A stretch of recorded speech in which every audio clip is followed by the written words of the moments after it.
missing child sex offender is still on the run tonight, more than 3 weeks after he's accused of raping a child while still on parole. KSL investigator Daniela Rivera was first to report on these new charges against Christopher Law last week. Her investigation into Law revealing even more sex offenders the state seems to have lost track of. Non-compliant, location unknown. 36-year-old Christopher Law is a convicted child sex offender and now a fugitive. We do feel he's a danger to the community and we need assistance in locating and arresting him. The KSL investigators analyzed Utah's public sex offender registry, finding Law is just one of hundreds of convicted sex offenders across our state who are not in compliance. As of Wednesday morning, 9,590 people were listed on the state's registry, with 451 non-compliant. Of those, the location for 195 sex offenders is unknown.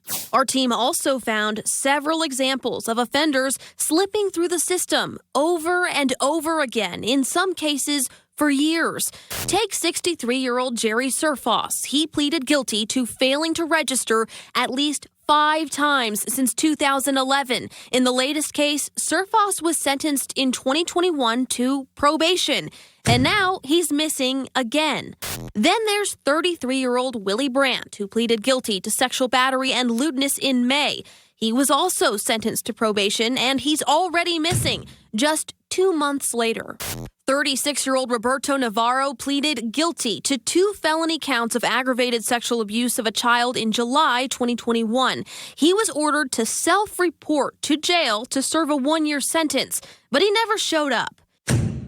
And of Utah's 195 missing offenders, at least 42 have new criminal charges filed. This is 34-year-old David Vargas, a convicted sex offender from California, who was not in compliance with Utah's sex offender registry when police say he tried to kidnap 2 girls in Sandy last summer.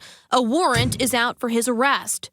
Our team found at least 100 other unaccounted for Utah sex offenders have active warrants, including Christopher Law. Give us a location or information so we can locate him and get him into custody before there are any other crimes committed. Anyone with information about the whereabouts of a non-compliant sex offender can submit tips online through the registry. So whose job is it to go find sex offenders who disappear?